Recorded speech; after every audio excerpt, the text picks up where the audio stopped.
तो धीरेन्द्र कृष्ण शास्त्री जी, आपको बताना चाहिए कि रावण ने कितने अपराध किए थे। वह अपने जीवन में काल में कितने लोगों को कितनी बार संहार किया उसने, जो आप उसकी पुतला फूंकते रहते हैं। मेरे जान में तो वो भगवान भोलेनाथ का सबसे बड़ा भक्त भी था और वह प्रखंड पंडित भी था।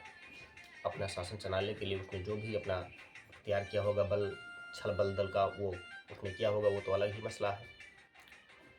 लेकिन उसने केवल माता सीता का जो है हरण किया, इसके कारण पूरा समाज रावण का जो है बहिष्कार करता है, उसका पुतला फूंकता है। लेकिन आपके समाज में अभी तक किसी ने भी परशुराम की जो है कोई पुतला फूंकता नहीं है। क्यों नहीं फूंकता है? जबकि परशुराम ने रावण से अधिक अधर्म किया है, अधिक अत्याचार किया है, अधिक पाप किया है और अधिक बलात्कार किया है। ये बलात्कार शब्द को आप अभी बगल रखिए, मैं इसको भी प्रमाणित करूंगा। 21 बार पूरे जो ब्रह्मांड है, कहा जाता है कि पूरे ब्रह्मांड के 21 बार क्षत्रियों का विनाश किया और केवल छोटा सा कार्य कि उनके जो पिता थे, उनकी माता थी, उन्होंने किसी क्षत्रिय के प्रति अपना अनुराग व्यक्त कर दिया था मन में। उस पर आपके पिता ने कहा और आप लेके फरसा कूद गए और पूरे क्षत्रियों को 21 बार विनाश कर दिया। तो ज़्यादा विनाशकारी, ज़्यादा अत्याचारी आपका परशुराम हुआ कि आपके रावण जी हुए? आपको विचार करना है, आपको बताना है। मेरे हिसाब से तो परशुराम रावण अपना शासन चलाने के लिए जिसके भी साथ लड़ा हो, मारा पीटा हो, वो तो शासन चलाने के लिए किया। लेकिन परशुराम ने तो केवल अपने मात्र दंभ के कारण, अपनी झूठी स्थान के कारण, जबकि उस क्षत्रिय राजा का कोई भी दोष नहीं था। भाई मैं अभी बाहर निकल चलूँ, किसी के मन में अनुराग पैदा हो जाए तो उसमें मेरा क्या दोष है और मेरे कुल का विनाश क्यों होना चाहिए? इस बात को आपको बताना चाहिए।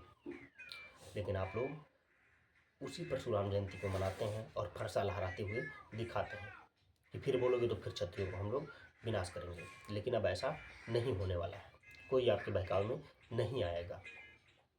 और जो मैंने कहा था कि परशुराम ने सैकड़ों स्त्रियों का बलात्कार किया, उसको भी मैं प्रमाणित करता हूँ।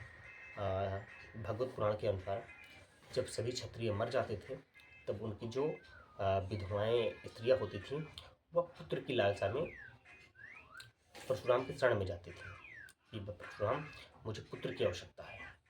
तो मैं यह मानता हूँ कि जिसके भी पति का कोई हत्या करेगा, उसके कुल का नाश करेगा, उस कुल की स्त्री उसी अपने दुश्मन के पास जाके पुत्र की कामना कभी नहीं करेगी।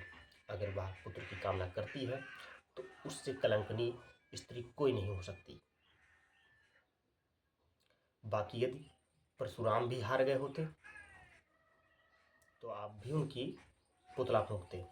जैसे कि रावण हार गए इसलिए आप उनका पुतला फूंक देते हैं, जबकि रावण परशुराम से बहुत कम अत्याचारी है, बहुत कम अभिमानी है और बहुत कम ही संहार किया है उन्होंने, रावण ने। जबकि परशुराम जी ने उससे कई अधिक ज़्यादा अत्याचार किया, बलात्कार किया।